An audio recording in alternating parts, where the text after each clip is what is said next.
अगर आप चाहते हैं कि अगला वीडियो आपको सबसे पहले मिले, मेरे चैनल को सब्सक्राइब करें, घंटे को दबाएं, लाइक भी शेयर भी करें। जय presented गुरु। by संत मत प्रचार।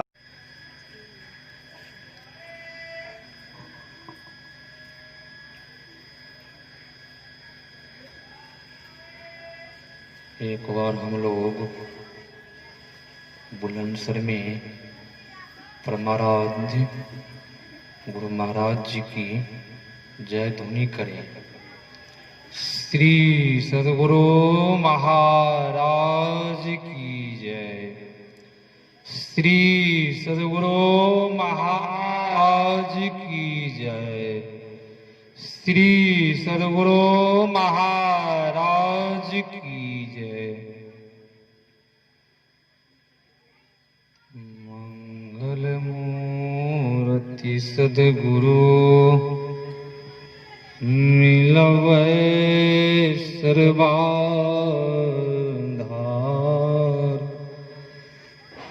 मंगलमय मंगल करन बिनवा बारंबार।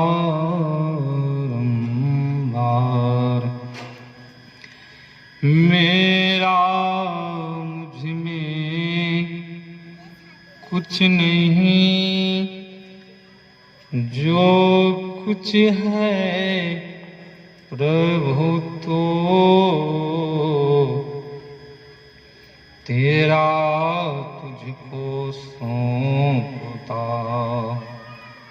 क्या लागत प्रभु मोर। गुरु को सिर पे राखिए, चलिए आज्ञा मान। कहे कबीर दास को तीन लोग डरना। श्री सद्गुरु महाराज की जय। मंच पर विराजमान परमाराध्य आराध्य जी की श्री जुगल चरणों में कोटि सह नमन। मंच पर विराजमान पूज्यपाद्य आचार्य स्वामी पूर्ण चेतन जी महाराज की श्री जुगल चरणों में कोटि सह नमन। मंच पर विराजमान स्वामी विनय सागर बाबा की श्री जुगल चरणों में कोटि सह नमन। मंच पर विराजमान प्रकाश बाबा, नूनूलाल बाबा, श्रद्धेय प्रसिद्ध गायक संजीव बाबू, उनके बच्चे, सत्संग उपस्थित धर्म प्रेमी माताओं एवं बहनों, अभी आप लोग संत स्तुति, इस स्तुति गान की, उसके उपरांत सत्संग योग से पाठ सुनाया गया।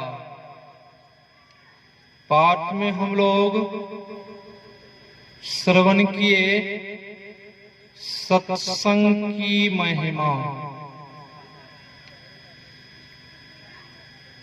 संत महापुरुष वेद उपनिषद गीता रामायण बाइबिल कुरान शरीफ सबों का कहना एक ही है। किसी का कहना दो नहीं है, सबों का एक ही है। अभी आपने पाठ में सुना वेद भगवान उपदेश करते हैं, हे मनुष्यों, जगत पर सब कर्ता ईश्वर को प्राप्त करने के लिए उनको जानने के लिए बुद्धि योग चाहिए, मानस ध्यान चाहिए, सत्संग चाहिए। किनको जानने के लिए? जगत पर सब करता ईश्वर का तत्व ज्ञान प्राप्त करने के लिए पहले बुद्धि योग। जगत पर सब का अर्थ होता है जिसने निर्वाण किया है, किसी का जन्म हुआ है, उत्पत्ति हुई है, उसी को परसव कहा गया है। जगत के परसव करता ईश्वर परमात्मा, उसी ने इस संसार को बनाया है, उसी ने इस संसार के सृष्टि की है। उस परमात्मा को जानने के लिए बुद्धि होनी चाहिए। बिना बुद्धि के हम उस परमात्मा को नहीं जान सकते। उसको जानने के लिए कहां जाने से? आपने सुना सत्संग की महिमा। सत्संग की क्या महिमा है? संत महापुरुष वेद उपनिषद में आया है, संतों के संग को सत्संग कहा गया है। जो सत्संग में आकर के संत महापुरुष के वाणी को श्रवण करते हैं, सुनते हैं, उन्हीं को सत्संग कहा गया है। और समझ करके जो चलता है उन्हीं को भक्ति कहा गया है। संत महापुरुष ने कहने के लिए कुछ भी नहीं छोड़ा है। मनुष्य का शरीर आपने पाया, सत्संग भजन आप नहीं किया, आपका शरीर मूल्यवान शरीर मिला, इस शरीर को आपने कूड़ा करकट के डालने वाला बना दिया, कूड़ा घर बना दिया आपने। कूड़ा घर का कोई महत्व है?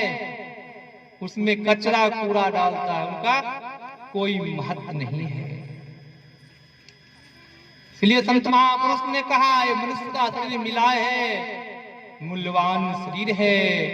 इसी शरीर से आप उस परमात्मा ईश्वर को जान सकते हैं। जानने के लिए आपको युक्ति जाननी होगी, तब न जानेंगे।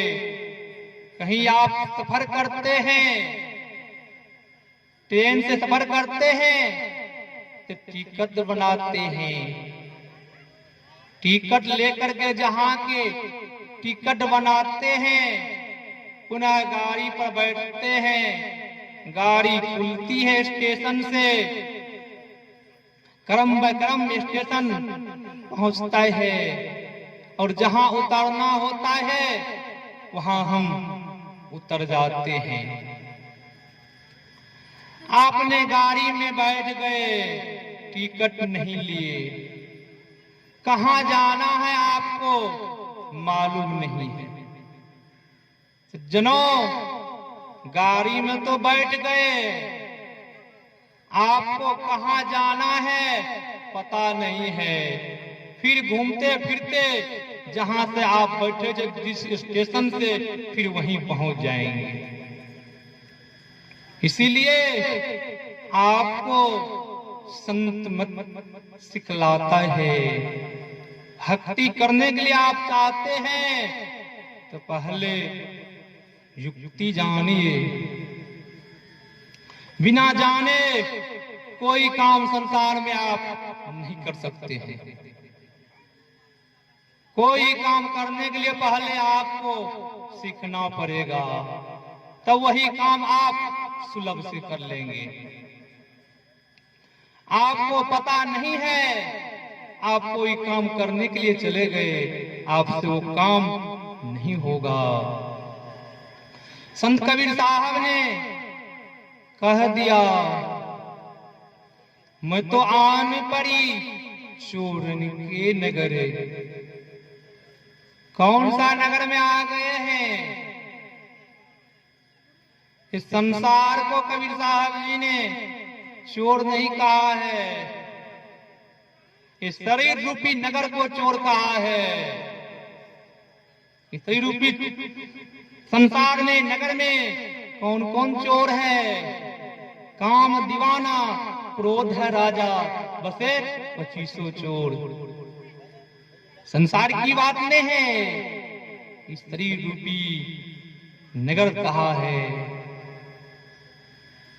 इस नगर में काम, क्रोध, लोभ, मोह, माया, द्वेष भाव, ईर्ष्या, ये सब क्या है? ये सब चोर है। ये चोर से कैसे मुक्त होंगे? मुक्त भी होने के लिए कोई जरूर युक्ति होगी। उसके लिए लास्ट पंक्ति में आपने सुना, सुरत करो वही घर से। कौन सा घर से? उस परमात्मा के घर सुरत करो। आप हम कौन सा घर से आए हैं? किन्हीं को पूछ दिया जाए आपका घर कहाँ है, कहाँ आपका मकाम है, तो आप बताएंगे कि मेरा घर खन्ना है। जिला लुधियाना कह देंगे। सज्जनों, आपका शरीर का घर खन्ना है, जिला लुधियाना है। आपका घर कहाँ है?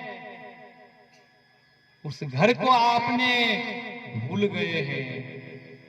आप कहां से आए हैं? क्या नाम है? आपका शरीर का नाम है, आपका कोई नाम नहीं है। आप अनाम है, उस परमात्मा मालिक के आप रूह हैं। आप पहले कहाँ थे? तनी शब्द में थे, उस परमात्मा के धाम में थे। फिर परमात्मा निशब्द नाम से नाम में आए, शब्द में आए, फिर अंधकार में आ गए हैं। प्रत्येक मानव आंख बंद करते हैं तो क्या देखते हैं? अंधकार देखते हैं। संत महापुरुष ने कहा है उसी अंधकार में चलना है। अब कैसे महाराज हम अंधकार में चलेंगे?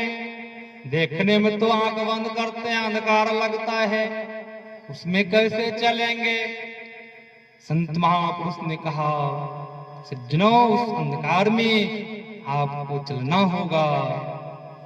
जिस तरह आप बाहर में चलते हैं, बाजार जाते हैं, दोस्त मित्र के यहाँ जाते हैं, अंधकार में भी चलना होता है।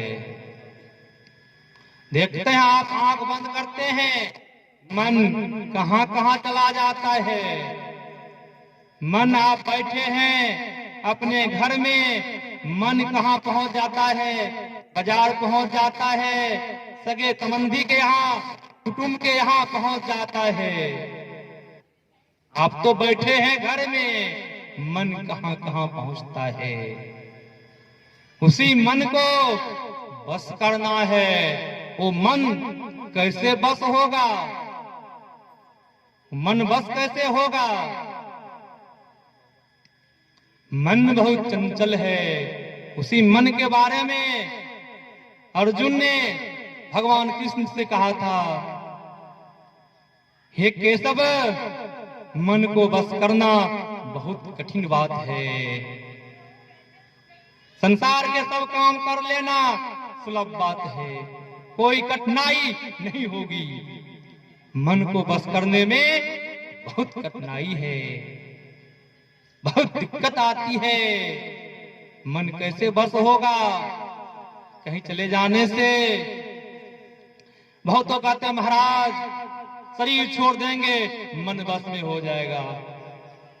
मैं कहता हूं शरीर छोड़ने से मन बस में नहीं होगा। एक शरीर नहीं है, 5 शरीर है इसके अंदर। आप एक मोटा शरीर छोड़ देंगे, इससे मन नहीं बस में होगा। मन बस में तब होगा, उपाय है, युक्ति है। मन बस में होगा, एक ही उपाय है। कौन सा उपाय है? सुमिरन करे। सुमिरन से ही मन बस में होगा। जब मन बस में होगा, आपकी दृष्टि जो चंचल है, दृष्टि बस में हो जाएगी। जब दृष्टि बस में होगी, आप में शांति आ जाएगी, शक्ति आ जाएगी। आपके अंदर से बुद्धि भाग जाएगी, आपके अंदर उज्जवल हो जाएगा। ये सब कैसे होगा? तो सत्संग में आने से होगा, संत महापुरुष के वाणी को सुनने से होगा। कहीं जाने से नहीं होगा। संसार में कहीं भी आप जाएंगे तो आपको पत्थल पानी का दर्शन होगा। कोई भी मंदिर जाएंगे तो उस मंदिर में भगवान शिव की मूर्ति है। कहीं जाएंगे ब्रह्मा जी के मंदिर, उसमें भगवान ब्रह्मा जी की मूर्ति है। मूर्ति का दर्शन होता है। संत महापुरुष ने कहा ईश्वर के 2 रूप है, एक सगुण रूप है, एक निर्गुण रूप है। निर्गुण रूप से परम कल्याण होता है, शांति मिल जाती है, उस परमात्मा पुनः मिल जाता है। सगुण रूप से पुण्य होता है, सगुण रूप से पुण्य होता है। सगुण रूप सिखलाता है कि आगे बढ़ो। सगुण रूप ये नहीं कहता है कि वहीं पर आप रुक जाओ, आगे बढ़ो। आगे बढ़ते बढ़ते उस परमात्मा के धाम में पहुंच जाएंगे, उस ईश्वर को प्राप्त कर लेंगे। पुनः फिर इस संसार में नहीं आना पड़ेगा। इस संसार में आना जाना क्या है? सबसे बड़ा दुख है। जन्म लेना फिर शरीर छोड़ देना, ये सबसे बड़ा दुख है। हमारे गुरु महाराज जी ने कह दिया, आवागमन सम दुख दूजा, है नहीं जग में कोई, इसके निवारण के लिए प्रभु भक्ति करनी चाहिए। तो हम लोग सत्संग के महिमा के संबंध में श्रवण किए। हमारे चंदन बाबू अपने बच्चे के मुंडन पर ये संतमर सत्संग का आयोजन रखा, बहुत शुभ काम किया। भगवान कृष्ण ने गीता में कहा है, सब यज्ञों से बढ़ के सत्संग यज्ञ है। सब दानों से बढ़ के सत्संग में जो दान दिया जाता है, ये दान सबसे उत्तम दान है। संत महापुरुष ने, हमारे गुरु महाराज जी ने किसी एक संप्रदाय, किसी एक आदमी के नाम पर ये मत नहीं रखा गया है। हमारे गुरु महाराज जी अपने नाम पर इस संस्था के नाम नहीं रखे हैं। सब संतों का जो विचार है, जो राय है, जो सबों का कहना है, उसी को संत मत कहा गया है। जो सबका राय विचार है वही संत मत है। संत मत सिखलाता है आपस में मेल से रहो, प्रेम से रहो, आपके अंदर शक्ति आएगी। आपके परिवार में मेल से रहने से आपके यहाँ धन संपत्ति आ जाएगी, आप पुनः सुखा हो जाएंगे। उस परमात्मा के सचखंड को पालेंगे, पुनः फिर आना नहीं होगा। इस संसार में भी सुखी और संसार छोड़ कर के जाएंगे वहां भी सुखी। यही आप लोगों की सेवा मैंने सुनाया, समय अनुसार से सुनिए तो विशेष लाभ होगा। श्री सद्गुरु महाराज की जय।